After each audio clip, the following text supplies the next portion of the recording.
UP board का सामान्य हिंदी का कक्षा 12 के विद्यार्थियों के लिए ये मॉडल प्रश्न पत्र। ये मॉडल प्रश्न पत्र बिल्कुल बोर्ड की तरह बनाया गया है। मोस्ट से ज्यादा मोस्ट इंपॉर्टेंट क्वेश्चंस आपके लिए यहां पर रखे गए हैं। अंत में हम आपको 4 पंक्तियां सुनाते रहेंगे। पहले हम कुछ और करें तो पहले आप सबसे पहले पहले प्रश्न का उत्तर दे दीजिए। भाई, ब्राह्मण पत्रिका के संपादक कौन है? शेयर कर दीजिए। भाई, ब्राह्मण पत्रिका तो है बालकृष्ण भट्ट की है, प्रताप नारायण मिश्र की है, बद्रीनाथ चौधरी प्रेमघन की है, या फिर प्रेमचंद की है? किसकी है? किसकी है? क्या ब्राह्मण पत्रिका ब्राह्मण पत्रिका किसकी है भैया, बताओ। अच्छा, आंसर आना चालू है, मतलब चालू है। तो अब देखो भाई किसकी है, तो हम आपको बता दें इसका राइट आंसर जो है वो है पंडित प्रताप नारायण मिश्र। बी इसका राइट आंसर हो जाता है। अब आइए, सेकंड क्वेश्चन कहता है कि सैनिक और अंग्रेजी त्रैमासिक वाक का संपादन किया था। वाक के संपादक कौन थे? धर्मवीर भारती थे, अज्ञेय थे, रामधारी सिंह दिनकर थे, या डॉक्टर हरिवंश राय बच्चन थे? कौन थे, जरा हमको बताइए। सैनिक और अंग्रेजी त्रैमासिक वाक, एक वाक चलती थी। वाक अंग्रेजी त्रैमासिक पत्रिका थी और सैनिक भी एक पत्रिका थी। इसके संपादक कौन थे? यहां पे रामधारी सिंह दिनकर ऐड कर लीजिएगा। यानी इसके संपादक कौन थे? रामधारी सिंह दिनकर थे, धर्मवीर भारती थे, अज्ञेय थे, या फिर डॉक्टर हरिवंश राय बच्चन? कौन थे भाई, बता दीजिए। तो सैनिक और जो अंग्रेजी त्रैमासिक वाक थी इसके संपादक थे अज्ञेय। तो भैया शिवम वर्मा जी ने बी आंसर दे दिया है, Shreya Maurya B, Pramod Bhardwaj good evening भाई, और मोनू जी ने ए दिया है। नहीं भाई, ए नहीं है, बी है। विकास जी ने भी दिया है लेकिन बी है इसका, है ना। पवन चौरसिया जी, चलो ठीक है, बी इसका राइट आंसर है। अगला क्वेश्चन है, रसज्ञ रंजन के लेखक कौन है? हजारी प्रसाद जी हैं और महावीर प्रसाद जी हैं, भारतेंदु जी हैं, राहुल सांस्कृत्यायन जी हैं। तो हम आपको बता दें कि देखो, सबसे पहले तो राहुल सांस्कृत्यायन जी नहीं है और भारतेंदु जी नहीं है। अब दो द्विवेदी, जो दो द्विवेदी हैं, और कितने हैं? दो हैं। एक तो हजारी प्रसाद द्विवेदी हैं और दूसरे महावीर प्रसाद द्विवेदी हैं। तो इसमें राइट आंसर आपको बताना है। अब जब दो द्विवेदी हैं और दोनों द्विवेदी इसके आंसर होंगे, तो राइट आंसर क्या हो जाएगा? दोनों द्विवेदी में से कोई ना कोई एक इसका राइट आंसर है ना। द्विवेदी वो भी है, द्विवेदी वो भी है। तो भाई राइट आंसर हमको बताइए क्या है। प्रश्न है कि रसज्ञ रंजन के लेखक कौन है? हमने रसज्ञ रंजन के लेखक पूछा है भाई। हाँ, ये बताइए रसज्ञ रंजन के लेखक कौन है। तो आपको हजारी नहीं लगानी है। बी यहां पर भी आपका राइट आंसर है, महावीर प्रसाद द्विवेदी। क्योंकि महावीर ही एक ऐसा वीर था जिसने लिखा था रसज्ञ रंजन। अब आता है अगला प्रश्न, शिकायत मुझे भी है। किसे है? शिकायत मुझे भी है। और इसका राइट आंसर क्या हो जाएगा भाई? धर्मवीर भारती हैं, सच्चिदानंद हिरानंद वात्स्यायन अज्ञेय हैं, कन्हैयालाल मिश्र प्रभाकर हैं, या हरिशंकर परसाई हैं? क्या इसका सही उत्तर होगा? उत्तम कुमार जी, बी इसका आंसर नहीं है। शिकायत मुझे भी है, शिकायत मुझे भी है। बी काट दो, मैंने पहले ही बता दिया। साक्षी मिश्रा गुड इवनिंग, शिवम सिंह, अभिषेक जी, सोमवीर सिंह जी, और अभिषेक राज जी, मोहम्मद यासीन आर्मी अभिषेक गुप्ता। इसका राइट आंसर है हरिशंकर परसाई। यहां पर आपका डी आंसर राइट हो जाता है। मनोज कुमार, प्रिंसेस रिया, विकास एंड अभिषेक शिवम, और कैडेट राज जी हैं मोनू यादव, मनोज कुमार। आगे बढ़ते हैं। अंगा यानी अंगा से आप अपना अंग और प्रत्यंग देखिए। जैसे उनके दिन फिरे, निम्न में से किसकी कहानी संग्रह है? जैसे उनके दिन फिरे, ये किसकी कहानी संग्रह है? राइट आंसर बताइए भाई। फणीश्वर नाथ रेणु की है, जैनेन्द्र कुमार की है, या फिर अमरकांत की है, या फिर हरिशंकर परसाई की है? जैसे उनके दिन फिरे। अब जैसे उनके दिन फिरे ये है क्या? जैसे उनके दिन फिरे है क्या कहानी है। तो अब इसके लेखक बताओ, जैसे उनके दिन फिरे के लेखक कौन है। तो फणीश्वरनाथ रेणु नहीं है, जैनेन्द्र नहीं है, और अमरकांत नहीं है, हरिशंकर परसाई। यहां पर भी आपका राइट आंसर डी हो जाता है। डिस्क्रिप्शन में पहली लिंक है जहां से आपकी इसकी पीडीएफ मिल जाएगी, और सेंटर लिस्ट अपडेट हो रही है, जिन जिलों का नहीं आया है वो भी अपना डिस्क्रिप्शन में सेकंड लिंक है, चेक करते रहें। थर्ड लिंक जो है मॉक टेस्ट वाली है, मॉक टेस्ट भी आप देते रहें। कम्युनिटी में हम आज मॉक टेस्ट नंबर 44 डाल चुके हैं, आप जरूर टेस्ट दिया करें और उसका स्कोर भी बताएं। तो जैसे उनके दिन फिरे, ये कहानी है, किसका कहानी संग्रह है, हरिशंकर परसाई जी का है। बढ़ते हैं अगले प्रश्न की ओर। अब ये आ गया हिंदी पद्य साहित्य के इतिहास से रिलेटेड प्रश्न। क्या गया, हिंदी पद्य साहित्य के इतिहास से रिलेटेड प्रश्न आया है, और कहा है कि हिंदी साहित्य के 1000 वर्षों में कबीर जैसा व्यक्तित्व लेकर कोई लेखक उत्पन्न नहीं हुआ। यह कथन किसका है? आचार्य रामचंद्र शुक्ल, हजारी प्रसाद द्विवेदी, राम कुमार वर्मा, या फिर डॉक्टर नगेंद्र का? राइट आंसर बताइए। हमने कहा कि हिंदी साहित्य के 1000 वर्षों में कबीर जैसा व्यक्तित्व लेकर कोई लेखक उत्पन्न नहीं हुआ। अब 1000 वर्षों में कबीर जैसा कोई व्यक्तित्व लेकर उत्पन्न नहीं हुआ, तो 1000 की बात करें तो 1000 आप याद रखिएगा, ये उक्ति आई हुई है सन 2012 और 2014 में 2 बार ये प्रश्न पूछा जा चुका है। इसलिए हम आपको जब भी पेपर बना के देते हैं, कोई भी मॉडल पेपर लाते हैं, लगभग 6-7 मॉडल पेपर हम आपको दे चुके हैं, सामान्य हिंदी के 6-7 साहित्यिक हिंदी के। तो आपको उसमें अगर वो सारे के सारे पेपर आप कर लेते हैं और सब आते हैं आपको, तो कर ले जाते हैं आप बिना किसी सहायता के, गाइड और पुस्तक के, तो समझ लीजिए कि आप बिल्कुल 100% बोर्ड के लिए मजबूत हो चुके हैं। और अगर कहीं दिक्कत हो रही है तो समझ लीजिए आपको तैयारी की आवश्यकता है। तो हिंदी साहित्य के 1000 वर्षों में कबीर जैसा व्यक्तित्व लेकर कोई लेखक उत्पन्न नहीं हुआ, यह कथन किसका है? रामचंद्र शुक्ल तो भूल जाइए क्योंकि यह नहीं है। हजारी प्रसाद द्विवेदी इसका राइट आंसर हो जाएगा बी, क्योंकि 1000 से याद रखना, क्या याद रखोगे? 1000 से हजारी याद रखोगे। तो हजारी प्रसाद द्विवेदी जो है इसका राइट आंसर है। अनुराग जी हम आपका नाम ले लिए हैं। प्रिया दुबे, शॉर्ट बाबा हैं, वाह रे बाबा, और बाबा कैसे हैं? श्रेया जी हैं, वीडियो है, वीडियो जी हैं, वीडियो कौन है भाई? चलो अच्छी बात है, उत्तम कुमार जी। चलो भाई अगले प्रश्न की ओर चलते हैं। तुलसीदास की रचना इनमें से नहीं है, ये आपको बताना है। शेयर तो नहीं किया ना, जब तक हम आपसे हाथ जोड़ के निवेदन नहीं करेंगे, आप अपने ग्रुप में शेयर नहीं करेंगे। ग्रुप तो बने हैं ना कॉलेज के, तो शेयर कर दो भाई कॉलेज वाले ग्रुपों पर, हैं? अब वो अगर एडमिन मोड में होंगे तो जो उसका एडमिन होगा उसके पास शेयर करोगे तो सर उस पर शेयर कर दो, है ना? इंपॉर्टेंट चीज है भाई, वो लोग थोड़ो ये सब कराएंगे आपके लिए, हम जानते हैं। कॉलेज वाले 1-2 पेपर देंगे, 6-6, 7-7 पेपर आपके लिए, मॉडल पेपर ऐसे बना बना के कौन सा कॉलेज वाला देता है? नहीं देगा ना कोई। ये तो केवल यूट्यूब पे ही संभव है, हम जैसे लोग ही यूट्यूब पे देते ना, तो ये तो यूट्यूब पे संभव। मैं अपनी तारीफ नहीं कर रहा हूं, मैं बता रहा हूं जो सत्य है। तो तुलसीदास की रचना नहीं है, रामलला नाहचू, पार्वती मंगल, कवितावली, रामचंद्रिका। अब आपका राइट आंसर क्या जाएगा, आप बताइए। हैं? अच्छा कर दिए शेयर, भाई धन्यवाद है जो शेयर कर दिए हैं, उनका भला, जो नहीं किए हैं सबसे ज्यादा उनका भला, और सबसे ज्यादा उनका भला जो किए हैं, सबका भला। यार दे वो भला, ना दे तू भला। तुलसीदास की रामलला नाचू बिल्कुल राइट आंसर है, पार्वती मंगल बिल्कुल राइट आंसर है, कवितावली बिल्कुल राइट आंसर है, और राइट आंसर ये नहीं है क्योंकि रामचंद्रिका केशवदास की रचना है। किसकी? केशवदास की रचना है। और रामचंद्रिका के लिए छंदों का अजायब घर कहा गया है रामचंद्रिका को। कठिन काव्य का प्रेत केशवदास को कहा गया है, और कठिन गद्य का प्रेत अज्ञेय को कहा गया है। कठिन गद्य का प्रेत किसे कहा गया? अज्ञेय को। कठिन काव्य का प्रेत केशवदास को कहा गया है। छंदों का अजायब घर और रामचंद्रिका को कहा गया है। ठीक है, क्योंकि इसमें विभिन्न प्रकार के छंदों का प्रयोग है रामचंद्रिका। आगे बढ़ो। और रीतिकालीन कवि हैं कौन से इनमें से?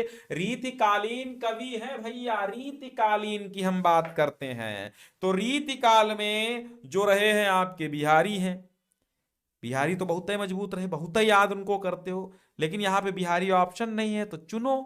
रीतिमुक्त, रीतिबद्ध, रीति सिद्ध कोई हो उसको लगाओ। मीराबाई तो नहीं है, रसखान तो नहीं है, द्विजदेव, बिल्कुल यही तो राइट आंसर है आपका। यहां पर सी राइट आंसर हो जाता है, विद्यापति नहीं होगा। तो सी यहां पर रीतिकालीन कवि द्विजदेव हैं। गणानंद, बोधा, आलम, द्विजदेव ठाकुर, ये सब क्या है, रीति मुक्त कवि हैं।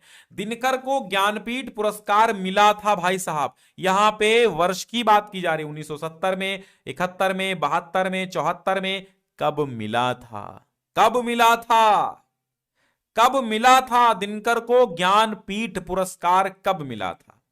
हमारे हर एक पेपर को उठा के देख लीजिए फ्यूचर डॉक्टर प्रिया जी, श्रेया जी, अर्शिफा खान जी, मैं हमेशा पेपर को मेहनत से टाइप करता हूं और आपके लिए लाता हूं। कोई भी मैं इधर उधर का उठा के नहीं देता हूं, क्योंकि मैं जानता हूं जो चीजें इंपॉर्टेंट हैं वो आपकी आवश्यकता इस समय पूरी करें, वही बेहतर है। तो इनमें से 1972 राइट आंसर हो जाएगा। उर्वशी के लिए, उर्वशी के लिए इनको ज्ञानपीठ पुरस्कार 1972 यानी 1972 में मिला था रामधारी सिंह दिनकर को। अब बात करते हैं कि इनमें से किस समय सीमा को द्विवेदी युग के नाम से जाना जाता है। तो भाई द्विवेदी युग का प्रारंभ महावीर प्रसाद द्विवेदी के काल से माना जाता है। महावीर प्रसाद द्विवेदी के नाम पर इसका नाम रखा गया था, है ना। तो द्विवेदी, जो महावीर प्रसाद द्विवेदी थे, उन्होंने 1900 में पत्रिका का संपादन 1903 से प्रारंभ किया था और 1900 से ही द्विवेदी युग माना जाता है। तो 1900 से लेकर के 1922 तक मानिए, क्योंकि 1920 के आसपास इनकी मृत्यु हो गई थी, तो 1922 तक, यानी कि आपका इसमें भी सी राइट आंसर हो जाएगा। कुछ लोग 1900 से 1920 तक ही मानते हैं, तो आप दोनों ऑप्शन सही कर लीजिएगा। 1900 से 1920 और 22 दोनों सही हैं, ठीक है, दोनों सही हैं। और ऑप्शन अब आप पूछोगे दोनों आ जाए तो कौन लगाएंगे, तो दोनों आ जाए तो 20 लगा देना।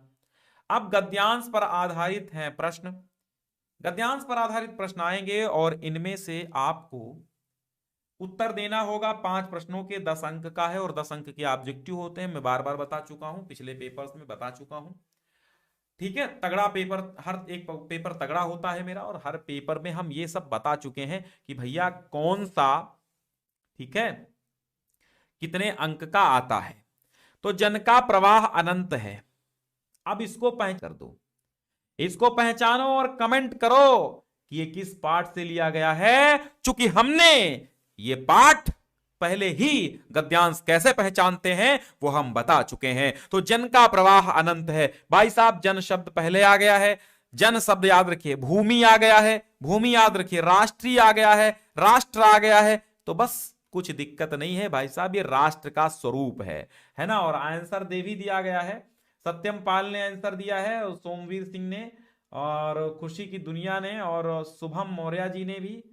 अच्छा, शुभम मौर्य हेलो हेलो कर रहे हैं, इधर उधर हाय हेलो ना करो भैया, ये हाय हेलो करने की दुनिया नहीं है, ये ज्ञान सिंधु कोचिंग क्लासेस है और ज्ञान की दुनिया यहां पर है, हाय हेलो की दुनिया नहीं है भाई साहब।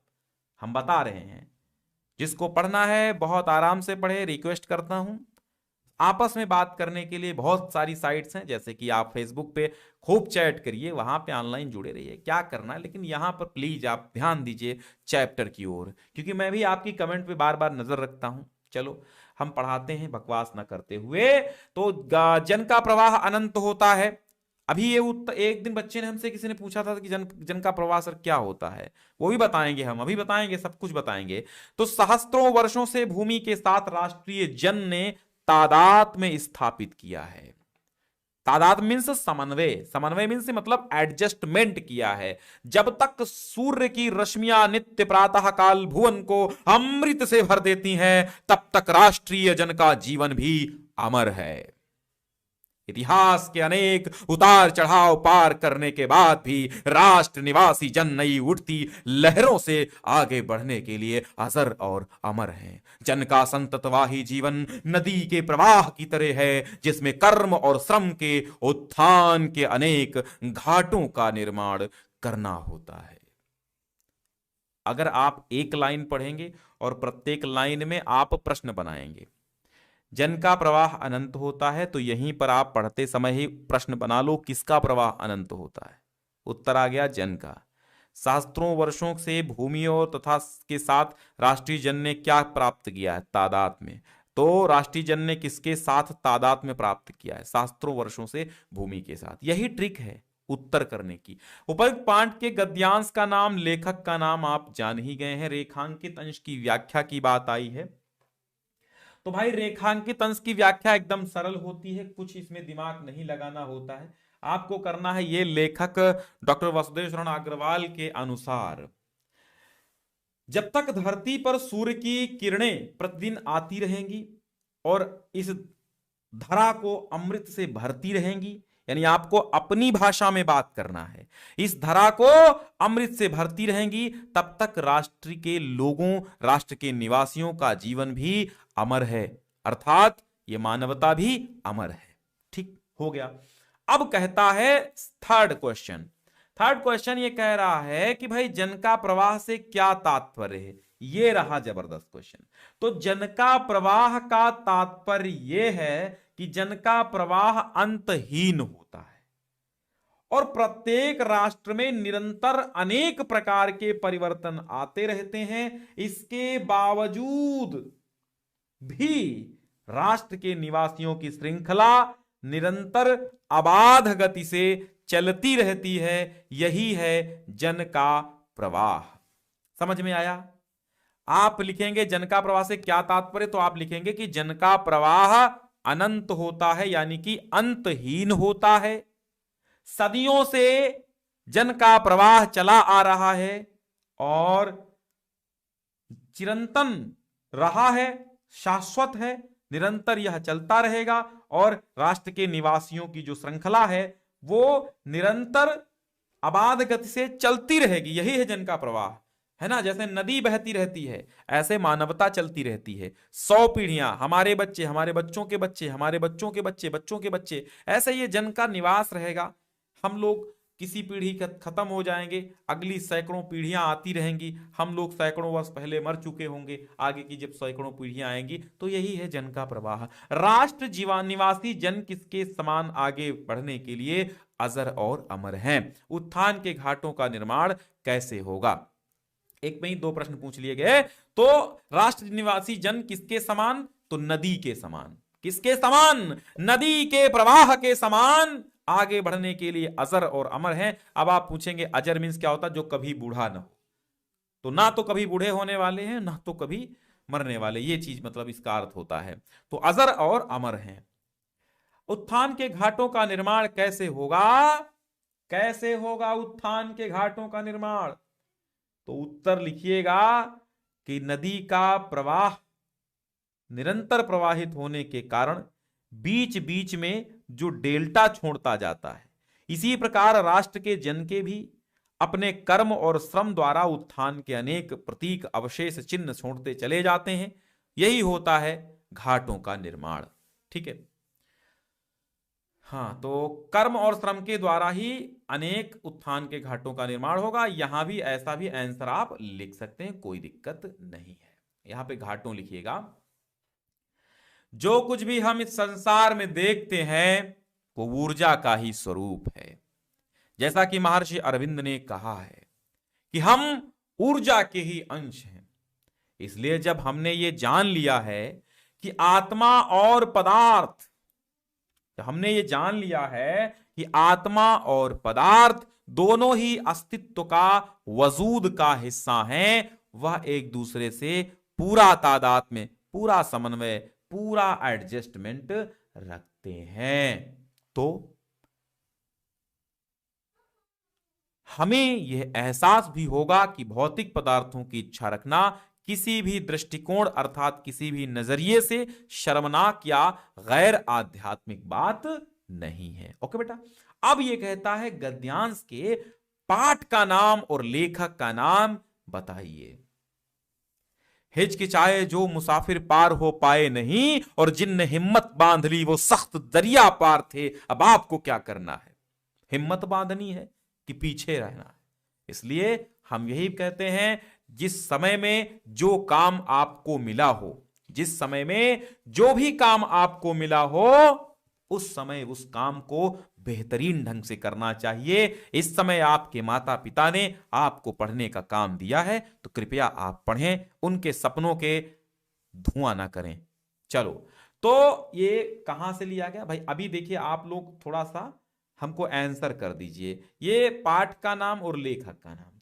तो देखिए बच्चे, हमारे खुशी की दुनिया कह रहे हैं, और कि हम और हमारा आदर्श, बिल्कुल भाई, हम और हमारा आदर्श तेजस्वी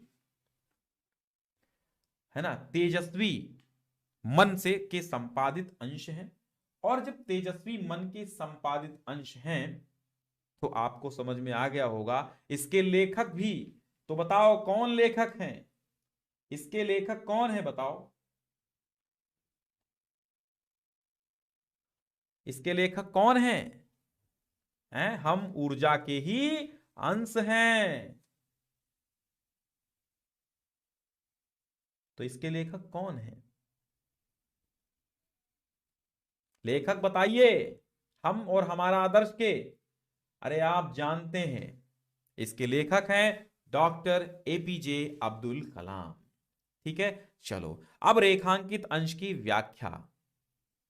रेखांकित अंश की व्याख्या कहती है कि लेखक के अनुसार आत्मा और पदार्थ दोनों क्या हैं? ऊर्जा के ही अंश हैं। और जब दोनों ऊर्जा के अंश हैं, तो परमात्मा के भी अभिन्न अंश हैं। इसलिए समस्त पदार्थ और भौतिक जगत जो भी है, हमारे आध्यात्म का ही एक महत्वपूर्ण पहलू है, हिस्सा है। और यही कारण है कि कोई भौतिक पदार्थों की इच्छा रखता है तो किसी भी नजरिए से, किसी भी दृष्टिकोण से, ना तो ये लज्जाजनक है और ना तो गैर आध्यात्मिक बात है। समझ में आया कि आप भौतिक पदार्थ क्या होते हैं? अब आप कहेंगे भौतिक पदार्थ क्या होते हैं? गाड़ी, बंगला, मोटर, गाड़ी, है ना, बंगला, गाड़ी, झुमके, कंगना, ये क्या है? ये भौतिक पदार्थ हैं। तो इन सब की इच्छा रखना कोई गलत बात नहीं है, क्योंकि हम ऊर्जा के अंश हैं और वो भी ऊर्जा का अंश है। कौन? आध्यात्म, परमात्मा। इसलिए किसी भी दृष्टिकोण से भौतिक पदार्थों की इच्छा रखना गलत नहीं है, न तो गैर आध्यात्मिक बात है, यह भी आध्यात्म से जुड़ा है। महर्षि अरविंद ने कहा, क्या कहा है? कि भाई हम ऊर्जा के ही अंश हैं, यही तो कहा है। अच्छा, हम इस संसार में जो कुछ भी देखते हैं वो क्या है भाई? वो क्या है? ऊर्जा का ही स्वरूप है ना। अस्तित्व और तादात्म्य शब्दों का अर्थ बताइए। तो अस्तित्व का अर्थ होता है वजूद। क्या होता है? वजूद, वजूद। ठीक है।